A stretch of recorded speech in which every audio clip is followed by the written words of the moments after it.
नमस्कार, स्वागत है आप सभी का देवभूमि समाचार में और मैं हूं आप सभी के साथ मानसी झा। खबरों की शुरुआत करेंगे। आपको बता दें, देहरादून में मुख्यमंत्री पुष्कर सिंह धामी ने जो है सचिवालय में राज्य स्तरीय समिति की बैठक में मुख्यमंत्री ने राज्य में जो है ऋण जमा अनुपात बढ़ाने पर जो विशेष ध्यान देने के निर्देश दिए। उन्होंने कम ऋण जमा अनुपात वाले जनपदों में जो है नियमित ऋण शिविर आयोजित कर जो है लोगों को जो है बैंकिंग सुविधाओं से जोड़ने के साफ तौर पर निर्देश दिए हैं। मुख्यमंत्री ने बागेश्वर, पौड़ी, अल्मोड़ा, रुद्रप्रयाग समेत तमाम जिलों में जो है कम ऋण जमा अनुपात पर जो है नाराजगी जताई है। उन्होंने कहा कि सरकार के विविध जन कल्याणकारी योजनाओं का लाभ लेने में लोगों को किसी भी प्रकार की परेशानी नहीं होनी चाहिए। मुख्यमंत्री ने बैंकों और प्रशासनिक के अधिकारियों को आपसी समन्वय के साथ जो है काम करने और ग्रामीण क्षेत्रों तक जो है सुविधाएं पहुंचाने के साफ तौर पर जो है निर्देश दिए।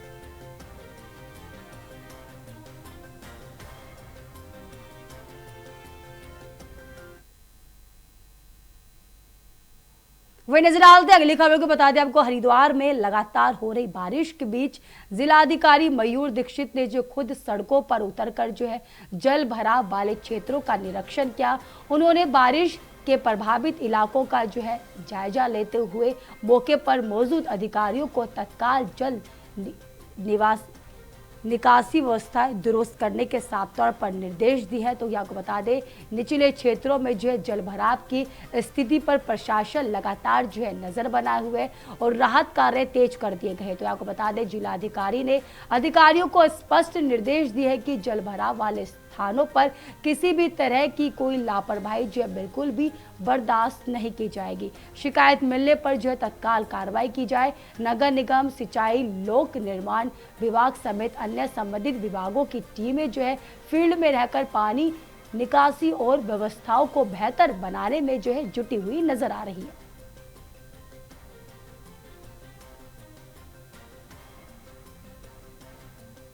काफी बारिश हुई है। कुछ स्थलों पर 150 से अधिक बारिश हुई है। मुख्य में हरिद्वार, उनकी लक्सर, भगवानपुर, सभी जगह रात भर से बारिश चल रही है। जगह जगह जहाँ जहाँ जल भरा हुआ है वहाँ पर सभी अधिकारी तैनात किए गए हैं। पंप से और अन्य माध्यम से जल निकासी कराई जा रही है। ट्रैफिक को भी डाइवर्ट किया गया है और आम जनता को भी सुरक्षित रहने के लिए बताया गया है। मनसा देवी और चंडी देवी की जो मार्ग है वहाँ पर भी अलर्ट करा गया है।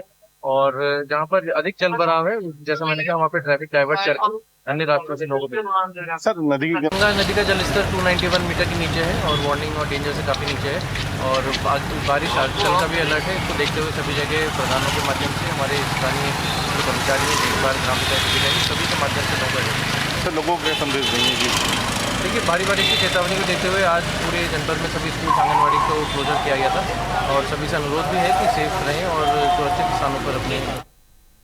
वही नजर डालते अगली खबर को। बता दें, हरिद्वार पहुंचे केंद्रीय मंत्री चिराग पासवान ने राम मंदिर में कथित चढ़ावा हेराफेरी प्रकरण पर जो है कड़ी प्रतिक्रिया देते हुए इसे आस्था से जुड़ा बेहद गंभीर और शर्मनाक मामला बताया है। उन्होंने कहा कि जिसने भी राम भक्तों की आस्था के साथ खिलवाड़ करते हुए भ्रष्टाचार किया है, उसे कड़ी से कड़ी सजा मिलनी चाहिए।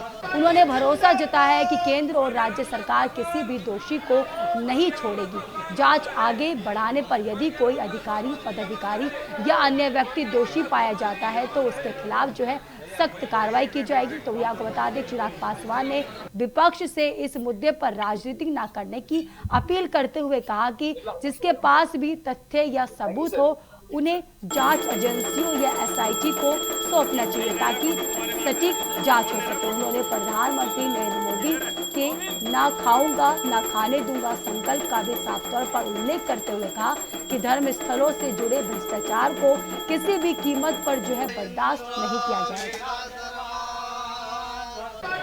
सबसे पहले तो ये घटना अपने में निंदनीय है, शर्मनाक है और मैं मानता हूं कि जिसने भी इस तरीके का भ्रष्टाचार प्रभु श्री राम की आस्था से जुड़े हुए लोगों के साथ करने का काम किया है, उनको कड़ी से कड़ी सजा मिलनी चाहिए।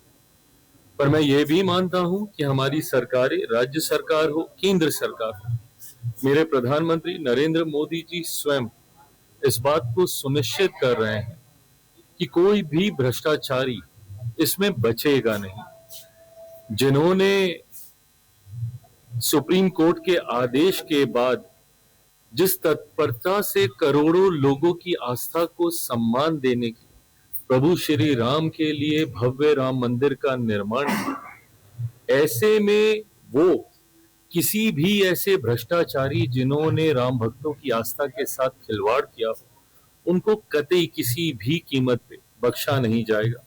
समय समय पर इसके लिए जो जो कदम उठाने की जरूरत पड़ेगी, जांच जैसे जैसे आगे बढ़ेगी, उसमें छोटे से छोटा, बड़े से बड़ा कोई भी अधिकारी, पदाधिकारी, कोई भी सम्मिलित पाया जाएगा, उस पे कड़ी से कड़ी कार्रवाई होगी। एक प्रेसिडेंस सेट किया जाएगा ताकि भविष्य में कोई किसी की आस्था से ऐसे दोबारा खिलवाड़ करने की सोचे भी ना। सर, राहुल गांधी, मुझे नहीं पता इसके पीछे उनकी क्या सोच है, क्यों ट्वीट किया, नहीं किया, जाना चाहिए ऐसी चीजों को। बल्कि मैं तो चाहूंगा कि विपक्ष इस पे राजनीति करने की बजाय कोई साक्ष्य, तथ्य उनके सामने हो तो वो जरूर एसआईटी के सामने रखने का कार्य करें। वही नजर डालते अगली खबर को बता दें आपको, अयोध्या के राम मंदिर और बद्रीनाथ मंदिर के चढ़ावे में कथित चोरी के मामलों को लेकर के जो है कांग्रेस ने सरकार के खिलाफ जो है मोर्चा खोल दिया है। देहरादून के डोईवाला स्थित जोलीघाट मंदिर परिसर में जो है नगर कांग्रेस कमेटी ने पहले मौन व्रत रखा और बाद में जो है प्रदर्शन करते हुए केंद्र और राज्य सरकार के खिलाफ जो है नारेबाजी की। कांग्रेस नेताओं ने कहा कि भगवान के घर में चोरी होना बेहद गंभीर मामला है और इसकी जो है सटीक जांच कर दोषियों पर जो है कड़ी कार्रवाई होनी चाहिए। नगर कांग्रेस कमेटी अध्यक्ष करताल सिंह नेगी और कांग्रेस नेता मनोज नोटियाल ने भी आरोप लगाया कि मामले में शामिल जितने भी लोग हैं प्रभावशाली लोगों को बचाने की जो कोशिश की जा रही है। उन्होंने कहा कि यदि जांच पारदर्शिता नहीं हुई तो जनता का विश्वास जो है काफी ज्यादा प्रभावित होगा। कांग्रेस ने मांग की है कि जांच जो है सटीक और समन्वित तरीके से पूरी की जाए तथा दोषियों के खिलाफ जो है सख्त कानूनी कार्रवाई पर श्रद्धालुओं का भरोसा जो है बनाए रखा जाए।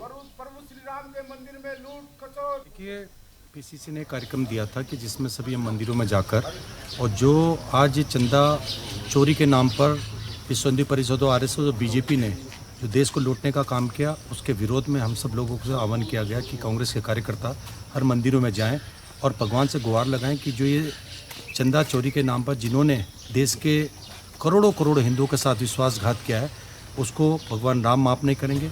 आज स्थिति ये है कि खाली राम के नाम की बात नहीं है, आज विष्णु का मंदिर जो हमारा बद्रीनाथ 4 धामों में से एक धाम है, वहाँ भी चोरी पकड़ी जा रही है।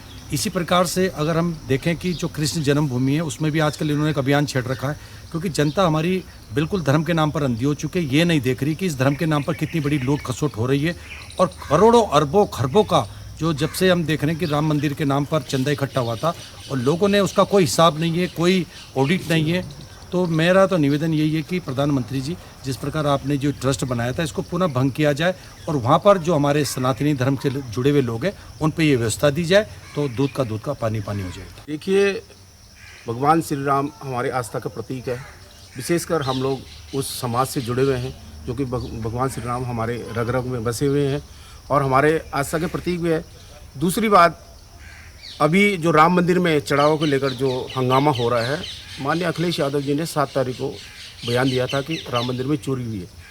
पहले तो उन्होंने नानुकुर की, लेकिन अब स्वयं चंपत राय जी ने परसों बोला कि हाँ 5 तारीख को हम पे ऐसी सूचना आई थी, यानी कि चोरी पहले से हो रही है और चोरी हो चुकी है।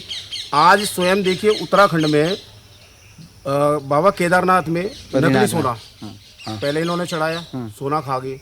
अब स्वयं भगवान बद्री विशाल जो कि हमारी उत्तराखंड के आस्था के प्रतीक हैं, हमारे विशेषकर हम जो जनपद टिहरी वाले हमारे तो बहुत ही इष्ट देवता हैं। हमें गुस्सा इस बात का है कि आज ये सूचना आ रही है कि उनका जो सोने का मुकुट किसी श्रद्धालु ने चढ़ाया था वो चोरी हो चुका है और दान पात्र में भी बहुत हेराफेरी हुई है। वहाँ पे उनके जो नोटियाल जी करके थे उनको तुरंत अभी बर्खास्त भी कर दिया गया 2 लोगों को। तो इसका मतलब वहाँ पे चोरी पहले से हो रही है। स्वयं भगवान श्री राम को ये लोग चोरी कर रहे हैं और उस जो इन्होंने एक जो समिति बनाई है वहाँ पे स्वयं प्रभु श्री राम की, उसमें अधिकतर को बता दें जनपद पौड़ी गढ़वाल में जो है मानसून पूरी तरीके से सक्रिय हो चुका है। गुरुवार सुबह से ही मंडल मुख्यालय पौड़ी सहित जिले में कई क्षेत्रों में जो लगातार तेज बारिश होती हुई नजर आ रही है। पिछले 3 से 4 दिनों से जारी वर्षा के कारण जो है जल जीवन जो है काफी ज्यादा प्रभावित होने लगा है। तो ये आपको बता दें, देवप्रयाग, कोट ब्लॉक सहित और भी तमाम कई जिले हैं, कई इलाके में जो है हल्की सी मध्यम बारिश जो है दर्ज की गई है।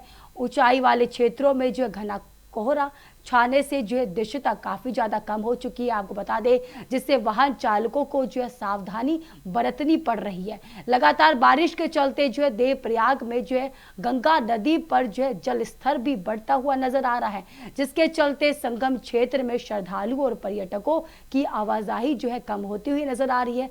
प्रशासन ने लोगों से नदी नालों से दूर रहने के साफ तौर पर जो है आदेश दिया।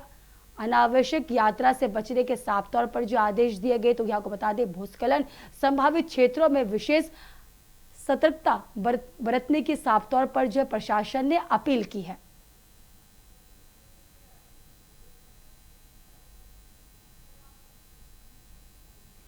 वही इस खबर विस्तार से जानकारी देने के लिए हितेश त्यागी हमारे संवाददाता देहरादून से जुड़ चुके हैं। हितेश, लगातार जो है बारिश देखने को मिल रही है, जनजीवन जो है काफी ज्यादा प्रभावित देखा जा रहा है। इस समय क्या स्थिति देखी जा रही है देहरादून की?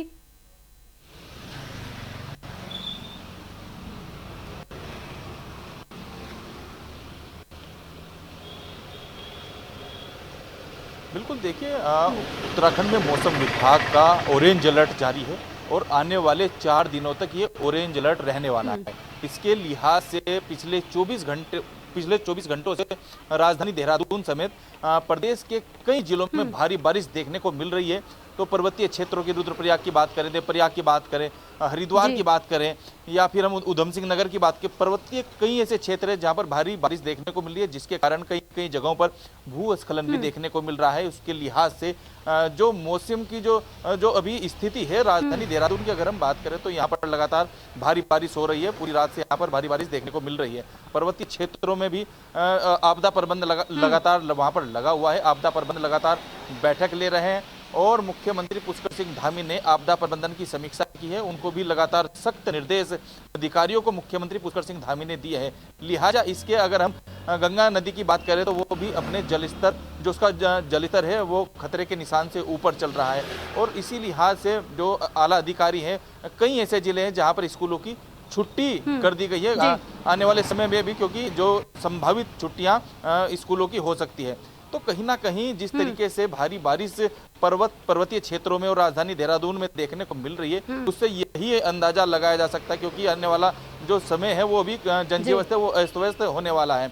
और अधिकारी और लगातार शासन प्रशासन आम जनता से अपील कर रहा है कि अभी जो यात्रा करने से बचे, क्योंकि चारधाम यात्रा लगातार जारी है और ऐसे में सड़कों पर जो भूस्खलन लैंडस्लाइड के जो मामले देखने को मिलते हैं उससे बचा जा सके। और कहीं ना कहीं यात्रियों को भी अपील की जा रही है। नुकसान की बात की जाए तो भारी बारिश से जो है किन किन जिलों में सबसे अधिक नुकसान देखा जा रहा है?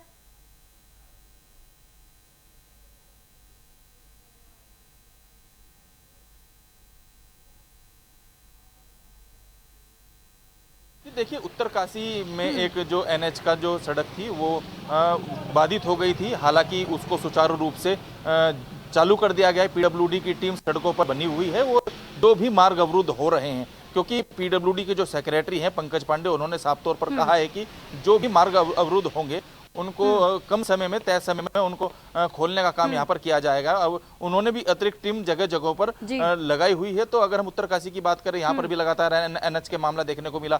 रुद्रप्रयाग में हमने ये मामला देखने को मिला। कई ऐसे जिले हैं जहाँ पर इस तरह के मामले सामने आए, कई जगहों पर मलबा सामने आया। तो लगातार जो टीम है, पीडब्ल्यूडी की टीम है, अन्य जो टीम है एसडीआरएफ एनडीआरएफ, वो वहाँ पर लगी हुई है और राहत कार्यों में भी लगे हुए हैं। और हॉट स्पॉट जो बनाए गए हैं सरकार द्वारा, शासन द्वारा, उन पर भी अतिरिक्त एसडीआरएफ और एनडीआरएफ की टीम वहां पर तैनात की गई है। जी हितेश, अगर प्रशासन की बात की जाए, इसको लेकर सरकार और प्रशासन ने राहत और बचाव के लिए क्या कुछ कदम उठाए?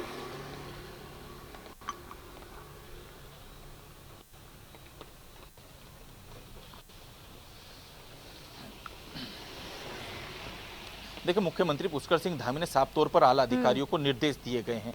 चार धाम यात्रा हो या फिर कोई अन्य यात्रा हो, और जो पर्यटन के लिहाज से भी लगातार जो आला अधिकारी है उनको साफ तौर पर यही हिदायत है कि किसी भी श्रद्धालु को या पर्यटन के जो यात्री हैं उनको किसी भी दिक्कतों का सामना ना करना पड़े, इसके लिए शिविर की व्यवस्था की गई है। 4 धाम यात्राओं पर कई जगहों पर शासन ने शिविर की व्यवस्था की है। पर्यटकों के लिए भी यात्री शेड बनाने का काम उन्होंने किया है। उनको यात्रियों के रुकने की जो व्यवस्था है वो कैसे सुचारू जारी रहे, इसको लेकर भी मुख्यमंत्री पुष्कर सिंह धामी ने आला अधिकारियों को निर्देशित किया हुआ है। जी बिल्कुल हितेश, कहीं ना कहीं उत्तराखंड सरकार जो है पूरी तरीके से एक्टिव होता हुआ नजर आ रहा है। बहुत बहुत धन्यवाद हमारे साथ जुड़ने के लिए, विस्तार से जानकारी देने के लिए। तो वही नजर आते अगली खबर को बता दें, देहरादून में कांग्रेस के राष्ट्रीय महासचिव और उत्तराखंड के केसी वेणुगोपाल के 2 दिवसीय उत्तराखंड दौरे को लेकर के पार्टी संगठन जो है पूरी तरीके से सक्रिय होता हुआ नजर आ रहा है। उनके स्वागत की तैयारियां जो है पूरी कर ली गई है और कांग्रेस भवन में जो है लगातार नेताओं और कार्यकर्ताओं का जो है जमावड़ा लगा हुआ देखा जा रहा है। कांग्रेस प्रदेश अध्यक्ष गणेश गोदियाल से खास बातचीत की हमारे संवाददाता ने, देखिए खास। कांग्रेस के वरिष्ठ नेता, बड़े नेता, राष्ट्रीय महासचिव संगठन केसी वेणुगोपाल जी का उत्तराखंड का दौरा है और इस दौरे को लेकर कांग्रेस पार्टी ने पूरी तैयारियां की हुई है। इसी क्रम में हमारे साथ गणेश गोदियाल साहब, जो कि प्रदेश अध्यक्ष है कांग्रेस के, लगातार बैठकें कर रहे हैं, हमारे साथ मौजूद है। सर, इस दौरे को किस तरीके से आप देखते हैं, क्या परिकल्पना आपने की है, क्योंकि बीते जब से आपने सीट संभाली है लगातार बैठकों का दौर जारी है? देखिए, कांग्रेस पार्टी बैठकें भी कर रही है और सड़कों पर भी संघर्ष कर रही है। तो इस सरकार के जो जन विरोधी नीतियां हैं उनको मजबूती के साथ जनता के सामने रखकर हम इस तरह की प्लानिंग कर रहे हैं कि आने वाले चुनाव में हकीकत से लोगों को रूबरू कराया जा सके। आदरणीय वेणुगोपाल जी आज यहाँ आ रहे हैं। आने के पीछे स्पष्ट साफ मकसद है कि एक तो संगठन के कामकाज की समीक्षा और दूसरा भविष्य के लिए दिशा निर्देश, ये 2 बातें हैं। और मैं उम्मीद करता हूँ कि वर्तमान में संगठन के कामकाज की समीक्षा करके संगठन को और मजबूती मिलेगी और भविष्य के दिशा निर्देश 2027 के चुनाव को दृष्टिगत रखते हुए ये हमारे लिए वो निर्देश बहुत ही महत्वपूर्ण होंगे। अध्यक्ष जी, लगातार क्योंकि बीते दिनों शैलजा कुमारी यहाँ पर आई थी, उन्होंने भी आप लोगों के साथ बैठक की थी, जितने भी फ्रंटल हो या अन्य पदाधिकारी हो या विधायक हो या पूर्व विधायक हो, सभी के साथ उन्होंने लगभग बैठक की थी। उसके बाद क्या चीज़ें निष्कर्ष निकल के आया? क्या आप मानते हैं कि जिस तरीके से कुमाऊं और गढ़वाल में कांग्रेस पार्टी काम कर रही है, पिछले चुनाव के लिहाजा इस बार चुनाव में बड़ा बदलाव देखने को मिलेगा? पिछली बार भी बदलाव था। भारतीय जनता पार्टी ने हम पर झूठ थोपा। प्रधानमंत्री जी ने आकर उत्तराखंड में झूठ बोला और खास करके जो द्वेष समाज में फैलाने की उन्होंने कोशिश की। उसके बाद जो गोदी मीडिया है, गोदी मीडिया ने अपना काम किया और वो झूठ ज़बरदस्ती हम पर चिपका कर चुनाव हमसे छीना गया। इस समय उससे ज़्यादा, उससे अधिक लोगों में उत्साह है कांग्रेस के प्रति। और चूँकि भाई आदमी इनके झूठ से हम सब अब सचेत हैं और मुझे नहीं लगता कि अभी कोई भी झूठ बोलें वो झूठ इनका सफल हो सकता है। तो इसलिए अभी मैंने कल कहा, एक बात आप देखी होगी, मैंने कल कहा कि इन्होंने एक मध्य प्रदेश के इस वर्तमान यहाँ की जो यूनिट है बीजेपी की, पुष्कर सिंह धामी जी जिसको हेड कर रहे हैं, इनकी इस यूनिट ने मध्य प्रदेश के एक अखबार को 2.5 करोड़ रुपए दिए। 2.5 करोड़ का पेमेंट हुआ और 2.5 करोड़ के पेमेंट के एवज में एक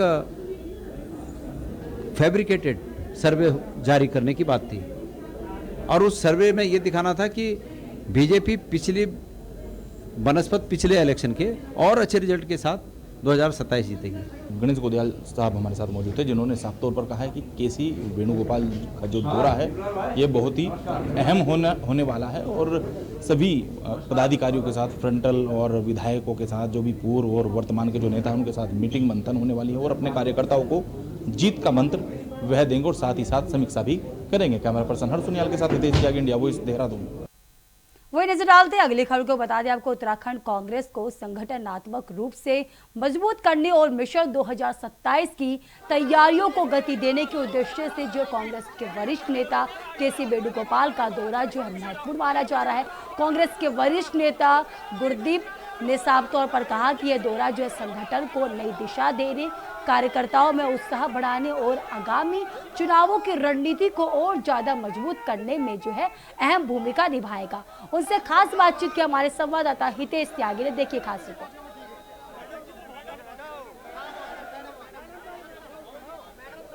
केसी वेणुगोपाल जी का उत्तराखंड दौरा है, गुरदीप सप्पल साहब यहाँ पर पहुंच गए हैं। सर, किस तरीके से देखते हैं ये जो अहम दौरा है उत्तराखंड के लिए, कितना वाजिब रहना है? देखिए, आने वाले दिनों में चुनाव होने वाले हैं और इस दौरे के साथ ही कांग्रेस पार्टी अपना बिगुल चुनावी बिगुल बजाने जा रही है, क्योंकि भारतीय जनता पार्टी से लोग त्रस्त हैं।